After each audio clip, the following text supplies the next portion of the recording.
সম্মানিত দর্শক, এমন একটা সময়ে মহামান্য রাষ্ট্রপতি তিনি আন্তর্জাতিক গণমাধ্যমকে সাক্ষাৎকারে বললেন যে তিনি আর পারতেছেন না, কোনোভাবেই তার পক্ষে সম্ভব হচ্ছে না। যদিও তিনি একটা নিয়ম নীতির মধ্যেই আছেন, বাংলাদেশের সংবিধান তিনি আছেন বিধায় বাংলাদেশের সংবিধানটা এখনও আছে। তিনি না থাকলে বাংলাদেশের সাংবিধানিক শূন্যতা তৈরি হবে, যার কারণে তিনি সেই দায়বদ্ধতা থেকেই আছেন। কিন্তু তার 5টা মনের মধ্যে একটা মনও সেখানে টিকতেছে না।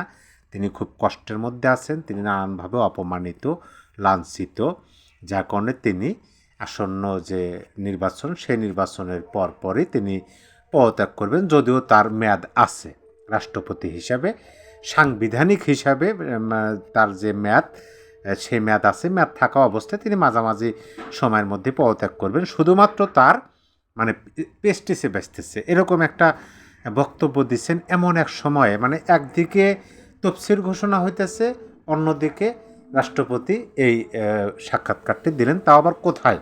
দেশীয় কোনো গণমাধ্যম না, সেটা হলো আন্তর্জাতিক গণমাধ্যম। সেখানে কোনো সাক্ষাৎকার বা কোনো কথা বলা, তথ্য দেওয়া হলো যে বিশ্বকে তথ্য দেওয়া, বিশ্বকে কথাগুলো জানিয়ে দেওয়া, পুরো বিশ্বই জেনে গেল।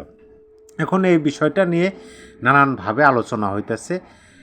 এটা কিসের ইঙ্গিত বহন করে, আদৌ কী হতে যাচ্ছে সামনে, এই নানান ধরনের সন্দেহ, প্রশ্ন, ইঙ্গিত, অনেক কিছু খোঁজার চেষ্টা হইতেছে।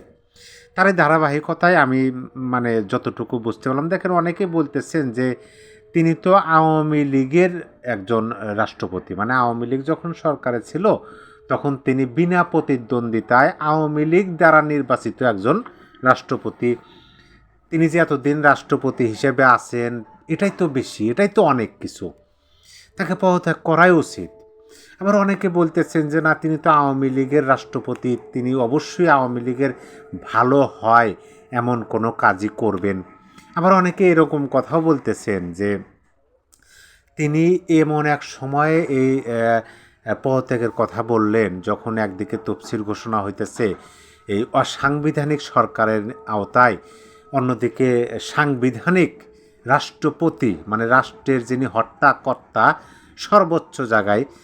দেখেন, রাষ্ট্রপতি হলো এমন একটা আসন, এমন একটা চেয়ার বা এমন একটা ক্ষমতা যেটা যখন সবাই ফেল করে, যখন সংসদ ফেল করে, যখন প্রধানমন্ত্রী ফেল করে, নির্বাহী আদেশের প্রধানমন্ত্রী সেখানে যখন ফেল করে, তখন কিন্তু রাষ্ট্রপতি রাষ্ট্রটাকে পরিচালনা বা রাষ্ট্রটাকে বাঁচানোর জন্য একমাত্র তিনি সে ক্ষমতা তার হাতে আছে। এমন একটা পদে অবশ্যই তিনি আওয়ামী লীগের জন্য ভালো কিছু করবেন, আওয়ামী লীগের যেন ভালো হয় সেই জন্য করবেন। এইভাবে যুক্তি দিয়ে অনেকে বলার চেষ্টা করতেছেন যে এই নির্বাচনটা যে আদৌ বৈধ নির্বাচন না, এই যে তফসির ঘোষণা হলো, এই নির্বাচনটাতে যে একটা অবৈধ নির্বাচন হতে যাচ্ছে, একটা যে অগ্রহণযোগ্য নির্বাচন হতে যাচ্ছে, সেটাই আগে পূর্বাভাস দিলেন মহামান্য রাষ্ট্রপতি, এরকমভাবে বলতেছেন।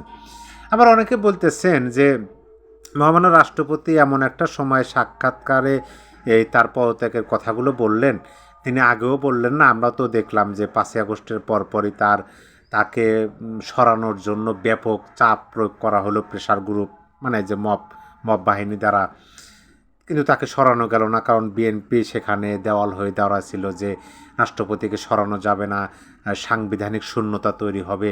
তখন তিনি কিছু বললেন না।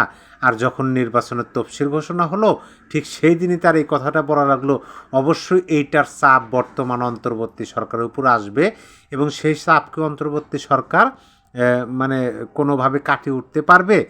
আর এটা ভিতরে ভিতরে কি হচ্ছে, এইভাবে আমি দেখলাম, আমি বিভিন্ন ধরনের আলোচনা দেখলাম।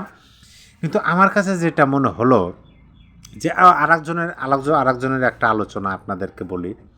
এই মহামান্য রাষ্ট্রপতির এই বক্তব্য নিয়ে একজন বললেন, তিনি একজন শিক্ষক প্লাস রাজনৈতিক বিশ্লেষক, প্রবীণ একজন মানুষ। তিনি বললেন যে তিনি এই কথাগুলো এই সময়ে এই জন্য হয়তোবা, এটা তার নিজস্ব ব্যক্তিগত মতামত, তিনি বলছেন যে হয়তোবা তিনি একটা সেফ এক্সিট খোঁজার চিন্তাভাবনা করতেছেন, বা যেহেতু তফসিল ঘোষণা হলো, নির্বাচন হবে, একটা নির্বাচিত সরকার আসবে, যেভাবেই হোক, গ্রহণযোগ্য হোক না হোক, একটা সরকার আসবে, সেই সরকার আদৌ তাকে কোথায় স্থান দেবে? যেহেতু আওয়ামী লীগের এখন অনেক গুরুত্বপূর্ণ নেতারা বিভিন্ন কি বলে যে অনুকূল পরিবেশ পরিস্থিতির মধ্যে আছে, মানে খারাপ পরিবেশ পরিস্থিতির মধ্যে আছে, সেহেতু তিনিও তো আওয়ামী লীগেরই একজন নির্বাচিত রাষ্ট্রপতি। তাহলে তিনি তার যে ক্ষমতা, অবশ্যই যখন নির্বাচন হবে, নির্বাচিত একটা সরকার আসবে, তখন ওই নির্বাচিত সরকার তো আর সংসদের মাধ্যমে নতুন আর একটা রাষ্ট্রপতি নিয়োগ দিবেন, তাকে তো রাখবেন না। সেহেতু তাদের প্রতি একটা মানে কৌশলগত আহ্বান যে আমাকে বা আমার পরিবার বা আমার গোষ্ঠী শুদ্ধ যেন একটা সেফ পজিশনে যেতে পারে, এরকমভাবে তিনি বিশ্লেষণ করলেন। যাই হোক, অনেক ধরনের বিশ্লেষণ আপনারা শুনছেন, এখন আমার কথাটা শোনেন। সেটা হলো, আমি যদি এক কথায় বলি, মহামান্য রাষ্ট্রপতি যে বক্তব্যটা দিচ্ছেন, সোজাসুজি ভাবতে হবে আমাদের, এত ঘোর প্যাচের দরকার নাই। এক কথায় যদি বলি তাহলে সব কিছু ওলট পালট করে দিচ্ছেন, লণ্ড ভণ্ড করে দিলেন। এক কথায় রাষ্ট্রপতির এক কথায় সকল কিছু ওলট পালট হয়ে গেল, লণ্ড ভণ্ড হয়ে গেল।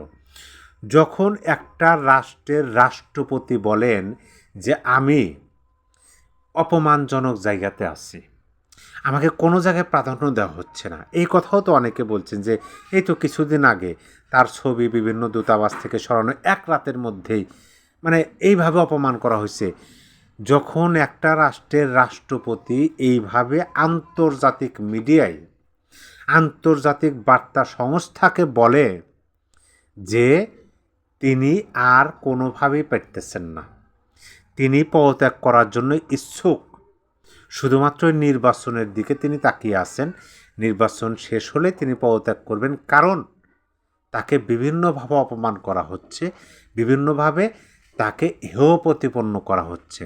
এইটা শুধু বক্তব্য না, এইটা মানে হলো কি, সারা বিশ্বকে জানিয়ে দেওয়া যে বর্তমান বাংলাদেশের যারা শাসনে আছেন, ক্ষমতায় আছেন, তারা বাংলাদেশের সংবিধানকে অপমান করতেছেন, সংবিধানকে মানতেছেন না, অমান্য করতেছেন, সংবিধানের বহির্ভূত কাজ করতেছেন।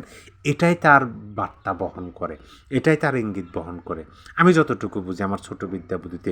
কারণ সংবিধানের ধারক এবং বাহক, যিনি সংবিধানকে ধরে আছেন, যিনি সংবিধানকে বহন করতেছেন, তিনি কে? তিনি মহামান্য রাষ্ট্রপতি। সকল ক্ষমতার মানে উপরে যার স্থান, তিনি রাষ্ট্রপতি। আর রাষ্ট্রপতি সংবিধানের ধারক বাহক। তিনি যখন এই কথা বলেন যে আমি অপমানিত, আমাকে সকল প্রকার অপমানের মাধ্যমে এই বাংলাদেশের যে কনস্টিটিউশন, সংবিধান, সেটাকে মানা হচ্ছে না, তখন এটা যখন আন্তর্জাতিক মিডিয়াতে বলে, তখন সব কিছু ওলট পালট হয়ে যাওয়ার মতো হয়। তফসিল ঘোষণা হয়েছে, সেইটাও প্রশ্নের মধ্যে ফেলে দিলেন এক কথায় রাষ্ট্রপতি, যে এইটা আইন বহির্ভূতভাবে হচ্ছে। এটাই তো বোঝায়। সম্মানিত দর্শক, আমি বিভিন্ন ব্যক্তি, বিভিন্ন রাজনৈতিক বিশ্লেষকের বিশ্লেষণ আপনাদেরকে শোনালাম। আমি যতটুকু বুঝতে পারছি ততটুকু আপনাদেরকে জানালাম। অবশ্যই আপনাদের মতামত কমেন্ট বক্সে জানিয়ে দেবেন। তবে পরিশেষে একটাই কথা, আমরা তো দেশের মানুষ, দেশের মধ্যে আছি, এবং আমরা বুঝতেছি, দেখতেছি যে আদৌ কী হচ্ছে। দেশে তো যারা ক্ষমতায় আছেন, সংবিধানকে তারা কোনোভাবেই মানতে নারাজ, সংবিধান মানতে চান না, সংবিধান বিরোধী একটা সরকার বর্তমানে আছে। আর সেই সংবিধান বিরোধী একটা সরকার একটা নির্বাচন অনুষ্ঠিত করতে যাচ্ছে, যেখানে মাত্র 18 থেকে 20% জনগণের প্রতিনিধিত্ব করা রাজনৈতিক দলগুলোকে নির্বাচন করতেছে, 70 থেকে 80% মানুষের প্রতিনিধিত্বকারী রাজনৈতিক দলকে নির্বাচনের বাইরে রেখে, সেই ইঙ্গিতটাই মহামান্য রাষ্ট্রপতি বিশ্ববাজারে ছড়িয়ে দিলেন। সবাই ভালো থাকবেন। আল্লাহ হাফেজ।